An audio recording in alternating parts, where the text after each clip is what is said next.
Magandang araw mga bata! Kumusta na kayo? Ako si Teacher Annie, ang magiging tagapagdaloy ng aralin sa matematika sa araw na ito. Handa na ba kayong matuto at magtuklas ng ating bagong aralin? Tara, samahan ninyo ako at sabay-sabay nating pag-aralan ang ating bagong aralin. Para sa ikatlong quarter, ikalimang linggo, unang araw, ang ating objective ay recognizes parallel, intersecting, and perpendicular lines.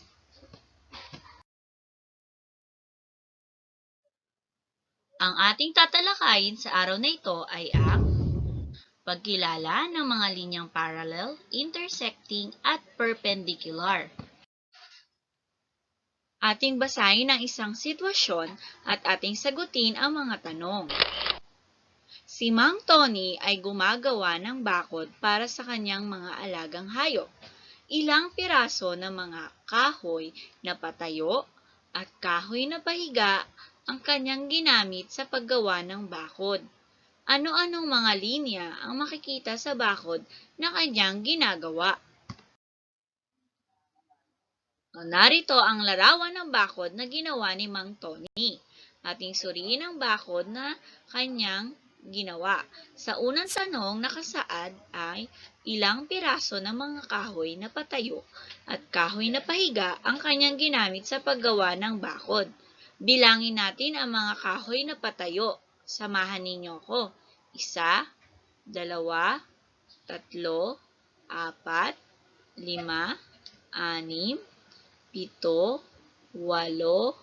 6, 7, 8, 9, 10, 11, 12, 13, 14, at 15.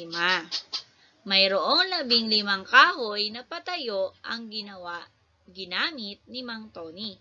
Ngayon naman atin naman bilangin ang mga kahoy na pahiga. 1, 2, 3, 4, 5, 6. Mayroon siyang 6 na pirasong kahoy na pahiga. Magaling!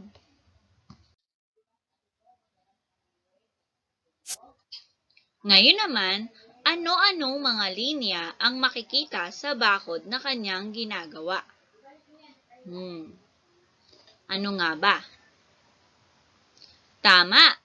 Mayroon tayong linyang patayo o tinatawag nating vertical lines. At ang linyang pahiga naman ay tinatawag na horizontal lines. Sa bahagi ng bakod na ito, ating ilarawan gamit ang mga linya. Ang linyang A at B ay linyang pahiga o tinatawag na horizontal lines. Samantalang ang linyang C at linyang D ay linyang patayo o tinatawag nating vertical lines. Ating alamin ang iba't ibang tawag sa linya. Tara, samahan ninyo ako. Ating kilalanin ang perpendicular lines. Kapag ang linyang patayo at linyang pahiga ay nagsalubong sa gitna na nakabubuo ng hugis parisukat o 90 degrees sa gilid. Ginagamitan din natin ito ng simbolong ito. Ayan, inyong tandaan ang kanyang simbolo. Kaya kapag ginuhit natin ang perpendicular lines, ito ang kanyang larawan. At siya ay nakabubuo ng 90 degrees. Alin sa mga linyang ito ang nagpapakita ng perpendicular lines?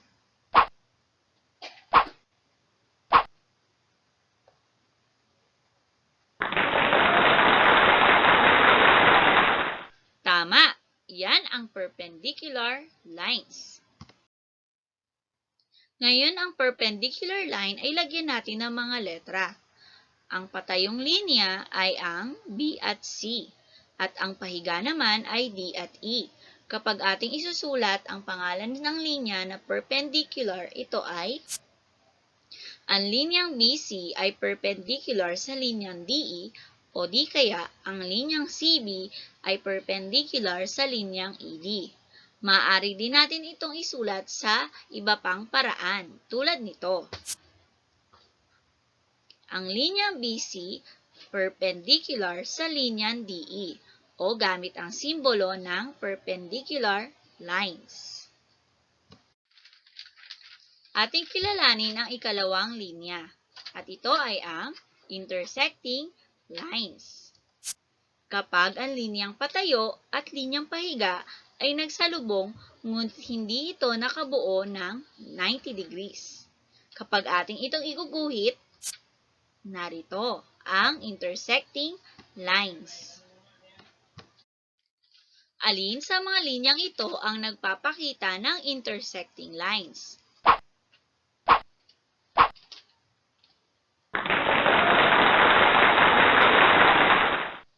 Tama, ito ang intersecting lines.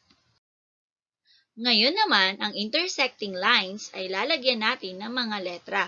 Sa isang linya ay letrang L at M, ang isang linya naman ay N at O.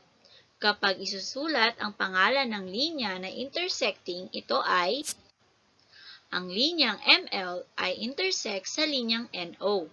Ang linyang ON ay intersect sa linyang LM.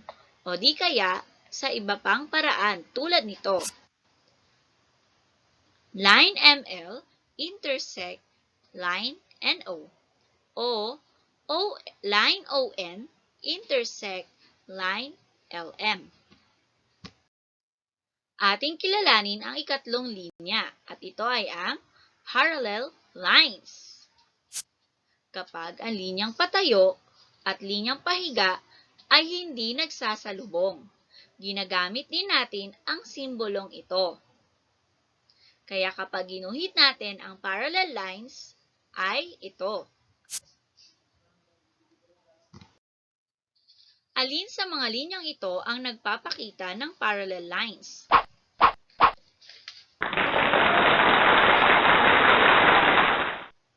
Tama, ito ang parallel lines. Ngayon, ang parallel lines ay lalagyan natin ng mga letra. Sa isang linya ay letrang A at E, sa isa naman ay U at I. Kapag ating isusulat ang pangalan ng linya na parallel, ito ay ang linyang AE ay parallel sa linyang UI. O di kaya, ang linyang EA ay parallel sa linyang IU.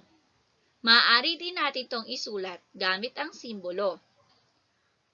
Line AE parallel to line UI o line EA parallel to line IU gamit ang simbolong parallel.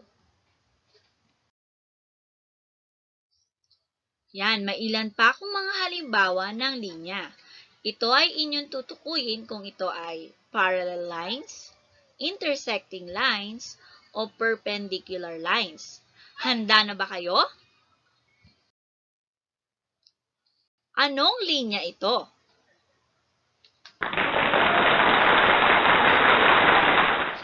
Tama! Ito ay intersecting lines. Anong linya naman ito?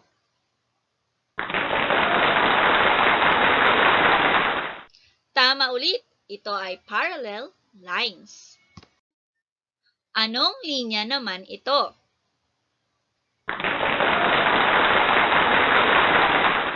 Tama ulit! Ito ay ang perpendicular lines. Ano namang tawag sa linyang ito?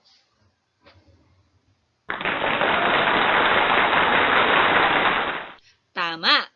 Ang line AB ay parallel sa line CD. Dito naman sa sumunod, ano ba ang simbolo ng parallel? Paano natin ito iguguhit?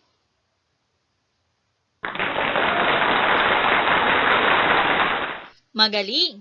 Yan ang simbolo ng parallel. Ano namang simbolo o uri ng linya ito?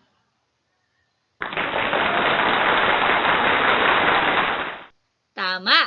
Ang linyang WX ay perpendicular sa linyang YZ.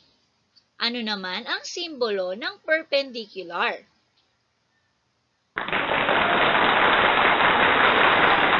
Tama muli. Ito ang simbolo ng perpendicular. Mga bata, ito ang dapat ninyong tandaan sa ating aralin ngayon. Ang mga iba't ibang uri ng linya. Una, ang perpendicular lines. Kapag ang linyang patayo at linyang pahiga ay nagsalubong sa gitna na nakabuo ng hugis parisukat o 90 degrees sa gilid. Ginagamit ang simbolong ito. Ikalawa naman, intersecting lines. Kapag ang linyang patayo at linyang pahiga ay nagsalubong, ngunit hindi ito nakabuo ng 90 degrees. At ang ikatlo, ang parallel lines. Kapag ang linyang patayo at linyang pahiga ay hindi nagsalubong. Ginagamit din natin ang simbolong ito para sa parallel lines. Handa ka na ba? Kung hindi pa, balikan o panoorin muli ang video na ito o basahin ang inyong module. Kung naintindihan mo ng lubos ang aralin, binabati kita! Maaari mo nang sagutan ang mga gawain at pagsasanay sa iyong module. Maraming salamat sa iyong pakikinig. Muli, ito si Teacher Annie. Hanggang sa muli, paalam!